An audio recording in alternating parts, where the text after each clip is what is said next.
Assalamualaikum warahmatullahi wabarakatuh. Baiklah, di sini kami dari kelompok 4 akan mempresentasikan materi terkait penyakit akibat teratogen.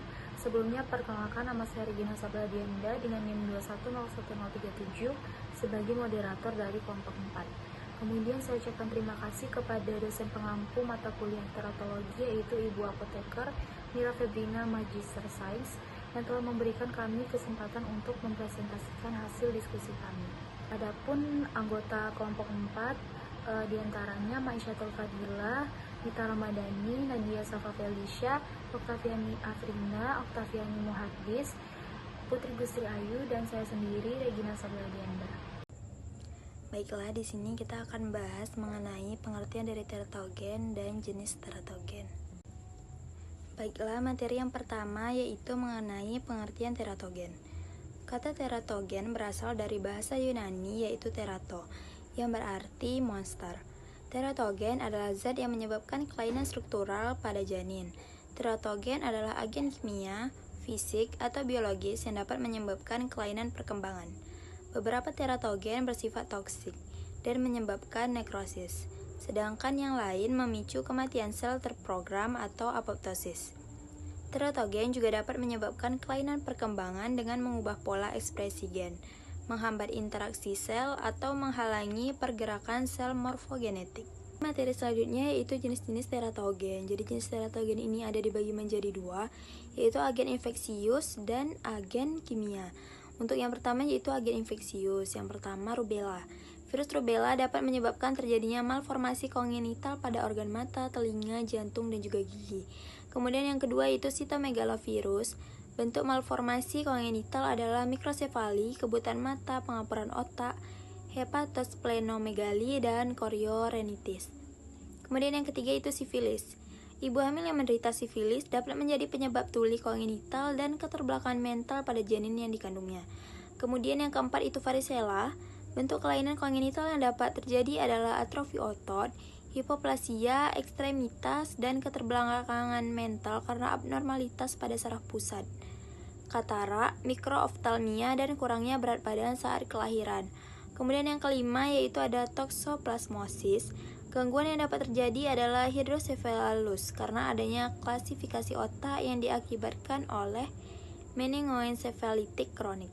Selanjutnya jenis teratogen agen kimia. Yang pertama itu adalah logam berat.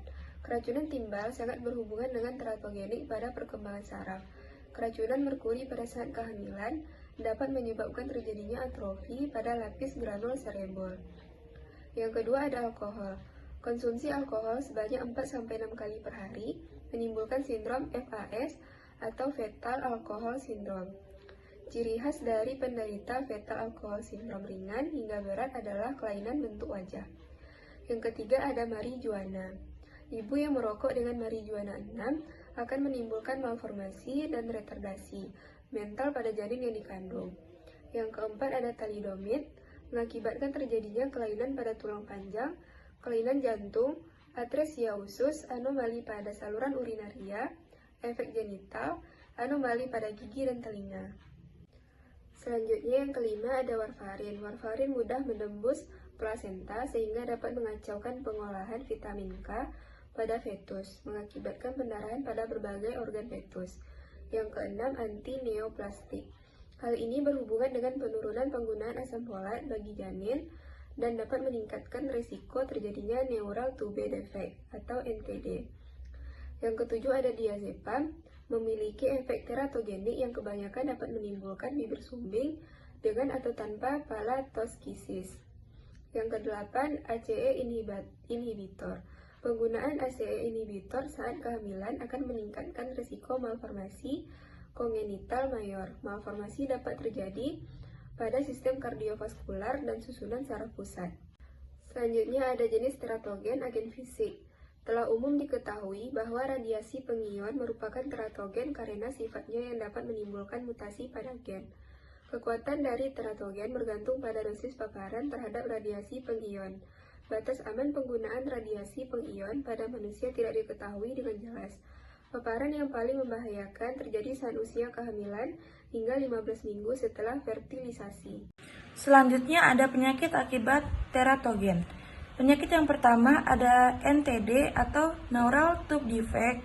Pengertian dari Neural Tube Defect adalah suatu kelainan kongenital yang terjadi akibat kegagalan penutupan lempeng saraf neural plate yang terjadi pada minggu ketiga hingga keempat masa gestasi.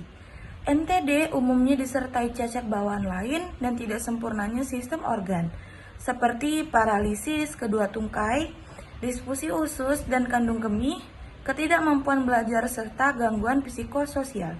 Selanjutnya, epidemiologi. Spina bifida dan anencephaly merupakan dua bentuk NTD yang paling umum terjadi pada 1 dari 1000 kehamilan di Amerika Serikat.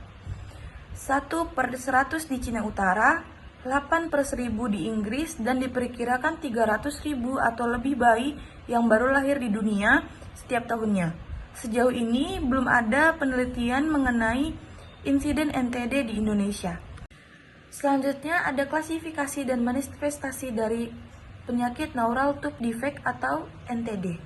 Yang pertama ada disrafia kranial. Disrafia kranial dapat berupa anencefalus, yaitu kegagalan penutupan neuroporus kranial, serta dapat berupa encephalokel, yaitu defek pada tulang tengkorak dengan herniasi, meninges, dan otak. Manifestasi benjolan makin besar, kulit menutup, tipis, licin dan tegang, tetapi dapat juga normal atau tebal dan tidak rata. Yang kedua ada disrafia spinal. Spina bifida adalah terbelahnya arkus vertebra dengan atau tanpa keterlibatan jaringan saraf di bawahnya. Angka kejadian di negara Asia termasuk Indonesia sekitar 0,1 sampai 0,3 per 1000 bayi lahir hidup. Yang selanjutnya etiologi pada NTD. Yang pertama status gizi, yang kedua obesitas dan diabetes pada ibu hamil, yang ketiga penggunaan suplemen asam folat dan fortifikasi, yang keempat kehadiran toksik di lingkungan, dan yang kelima predisposisi genetik. Kemudian patofisiologi NTD. Kelainan tersebut terjadi akibat penutupan tabung saraf yang tidak sempurna pada usia embrionik 26 hingga 28 hari. Secara normal, sistem saraf pusat muncul pada awal minggu ketiga sebagai suatu lempeng penebalan ektoderm berbentuk sandal lempeng saraf atau neural plate. Di regio midrosal di depan primitif node atau nodes primitif, tepi-tepi lempeng ini segera membentuk lipatan saraf. Seiring dengan perkembangan yang lebih lanjut, lipatan saraf tersebut terus meninggi, saling mendekati di garis tengah, dan akhirnya menyatu membentuk tabung saraf atau neural tube. Selanjutnya, penata laksanaan NTD. Tindakan operasi dapat dilakukan sedini mungkin bila penderita layak menjalaninya. Pada penderita dengan tanda-tanda infeksi, terutama pada pasien open NTD, maka perlu dilakukan perawatan lokal dan pemberian antibiotik dosis tinggi. Selanjutnya, pencegahan NTD. Yang pertama, peningkatan gizi wanita sepanjang usia reproduksi, memastikan terpenuhinya kebutuhan vitamin dan mineral, khususnya asam folat dan iodium. Yang kedua, pencegahan atau pembatasan konsumsi substansi berbahaya khususnya alkohol, rokok atau tembakau, dan zat adiktif lainnya. Yang ketiga, peningkatan pengetahuan dan keterampilan ibu hamil, petugas kesehatan, dan pihak-pihak yang terlibat dalam upaya pencegahan kelainan bawaan. Selanjutnya, fokomelia. Pada pengertiannya, kata fokomelia diambil dari kata Yunani, poko yang berarti segel, dan melos yang berarti tungkai, di mana tangan dan atau kaki segera dimulai pada sendi utama atau bahu atau pinggul. Cacat yang disebabkan thalidomid hampir bilateral atau simetris berarti kedua sisi tubuh mengalami dampak yang sama, atau cacat kedua lengan, cacat kedua kaki, atau cacat keempatnya. Selanjutnya, epidemiologi fokomelia. Kasus pertama fokomelia terjadi di Jerman pada tahun 1956. Ayah dari anak yang menderita fokomelia merupakan seorang apoteker yang memberikan thalidomid kepada ibu bayi untuk dikonsumsi ketika mual pada saat hamil. Setelah dilahirkan bayi, ditemukan tidak memiliki lengan. Baik, selanjutnya adalah etiologi dari penyakit fokomelia yang mana dapat diturunkan secara genetik maupun melalui pengkonsumsian obat-obatan. Nah, di sini terdapat ESCO2 yang merupakan gen penyebab terjadinya fokomelia ini. yang mana dengan cara semua mutasi yang diidentifikasi dalam gen ESCO2 ini akan mencegah sel memproduksi protein dari setiap ESCO2 yang menyebabkan beberapa perekat antara pasangan kromatid hilang pada titik sentrometalnya. Kemudian tanda-tanda dan gejala dari fokomelia ini diduga dari hasil hilangnya sel-sel dari berbagai jaringan selama perkembangan janin. Kemudian manifestasi klinisnya adalah tidak terdapat beberapa bagian antara ekstremitas yang mana dan juga tulang panjang bagian distal tangan atau kaki yang mana karenanya terletak lebih dekat dengan sendi proksimal. Sehubungan dengan jenis dan juga tingkat elemennya hilang, kondisi ini dapat diklasifikasikan sebagai fokomelia proksimal, distal atau lengkap. Terdapat beberapa penanganan untuk fokomelia. Yang pertama itu menggunakan kaki palsu dan juga tangan palsu. Yang kedua dapat melakukan terapi untuk mengobati keterlambatan bicara, kognitif dan juga bahasanya. Kemudian dapat melakukan konseling genetik yang mana ini merupakan proses persiapan individu dan juga keluarga tentang informasi genetik dan turunan untuk membantu membuat keputusan mengenai informasi medis. Nah, penyakit akibat teratogen selanjutnya adalah fetal alcohol syndrome yang mana di sini merupakan isu global yang serius disebabkan oleh peningkatan prevalensi konsumsi alkohol oleh wanita selama kehamilan. Nah, gangguan spektrum alkohol janin ini disebabkan oleh paparan alkohol yang menyebabkan gangguan pada kognitif, disabilitas sensorik dan juga motoriknya. Faktor risikonya itu yang pertama ada faktor ibu, yang mana wanita hamil yang beresiko tinggi untuk sering mengkonsumsi alkohol selama kehamilannya, cenderung belum menikah dan juga beliau merupakan salah satu perokok. Faktor komorbiditas dari rokok dan juga alkohol ini dapat mengakibatkan risiko kerusakan terkait alkohol pada janin. Risiko dari fetal alcohol syndrome selanjutnya adalah faktor ayah. Air mani seorang ayah yang merupakan pencandu alkohol yang mengandung nutrisi sperma yang menyimpang dapat menyebabkan berat badan lahir rendah secara signifikan. Kemudian faktor lain seperti malnutrisi, kekurangan nutrisi sering terjadi pada konsumsi alkohol karena berkurangnya nafsu makan, gangguan alkohol terhadap penyerapan dan pencernaan nutrisi, serta peningkatan ekskresi vitamin dan mineral melalui urin. Kemudian gangguan metabolisme akibat konsumsi alkohol juga dapat mempengaruhi janin yang sedang berkembang. Hipoglikemia yang diinduksi alkohol, ketoasidosis, perubahan pada metabolisme lipid dan asam amino dapat berdampak negatif pada ibu dan anak. Selanjutnya, karakteristik pada anak yang mengalami fetal alcohol syndrome. Yang pertama, penampilan fisiknya itu mengalami rabun jauh, celah mata yang pendek, kelopak mata terkulai, jarak mata lebar, mata juling, serta hidung pendek dan menengadah. Kemudian gangguan pendengaran seperti strabismus, yaitu gangguan otot yang menyebabkan mata arah ke berbagai arah. Kemudian hipoplasia saraf optik, yaitu keterbelakangan saraf optik selama kehamilan yang tidak progresif, diwariskan atau dapat disembuhkan. Kemudian kabut posterior kornea, yaitu kornea kabur yang menyebabkan penglihatan anak tersebut buram. Kemudian gangguan organ internal, biasanya cacat yang terjadi adalah pada atrium atau ventrikel yang mengalami cacat septum, ginjal, otak, ataupun sistem saraf. Berikut adalah pencegahan fetal alcohol syndrome. Itu dapat dilakukan secara primer, sekunder, dan tersier. Untuk yang primer dapat dilakukan dengan meningkatkan pengetahuan dan pemahaman. Seorang tenaga kesehatan itu perlu memiliki pengetahuan tentang mekanisme penyebab fetal alcohol syndrome. Kemudian pendidikan yang penting untuk menekankan pada wanita untuk tidak mengonsumsi alkohol dan obat-obatan selama kehamilan. Kemudian pencegahan sekunder yaitu pendidikan profesional. Kemudian riwayat minum alkohol itu harus diperoleh secara sistematis dari semua pasien selama perawatan prenatal. Kemudian penerapan intervensi yang efektif sangat penting dalam menangani situasi ini.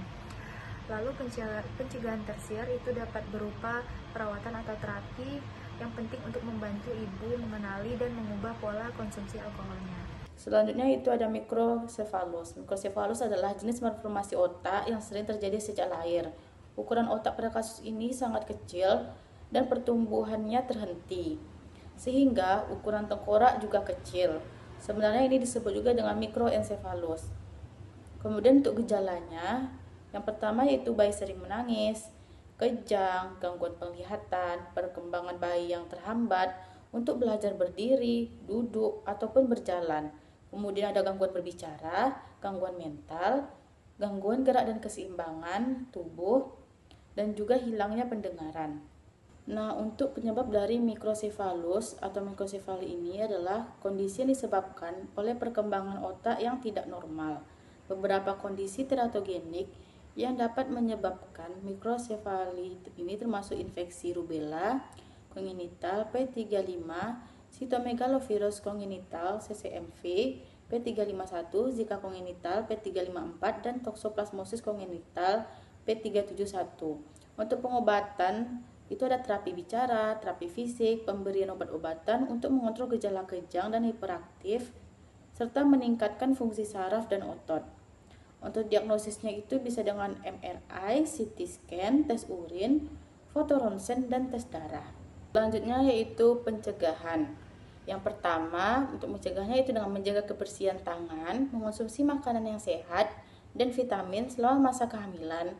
Kemudian menggunakan lotion anti nyamuk jika tinggal di daerah yang banyak nyamuk. Kemudian menjauhkan diri dari zat kimia, tidak mengonsumsi minuman beralkohol, dan menghindari nafsa. Baiklah, kesimpulan dari materi ini adalah teratogen adalah zat yang dapat menyebabkan cacat lahir pada bayi karena mengganggu perkembangan janin selama kehamilan. Teratogen bisa berupa zat kimia, infeksi, bahan asing, obat-obatan tertentu, atau penyakit yang diderita oleh ibu hamil. Diperkirakan bahwa 4-5% kasus bayi cacat lahir itu disebabkan oleh paparan teratogen. Penyakit yang disebabkan oleh teratogen meliputi neutral tube defect, spinal bifida, fetal alcohol syndrome, microcephalus, dan vulvomelia. Baiklah, sekian penyampaian materi dari kelompok 4. Terima kasih untuk teman-teman sekalian yang sudah menonton video ini sampai habis, dan mohon maaf apabila dalam penyampaian dari kami itu masih terdapat kekurangan ataupun kesalahan. Saya tutup. Assalamualaikum warahmatullahi wabarakatuh.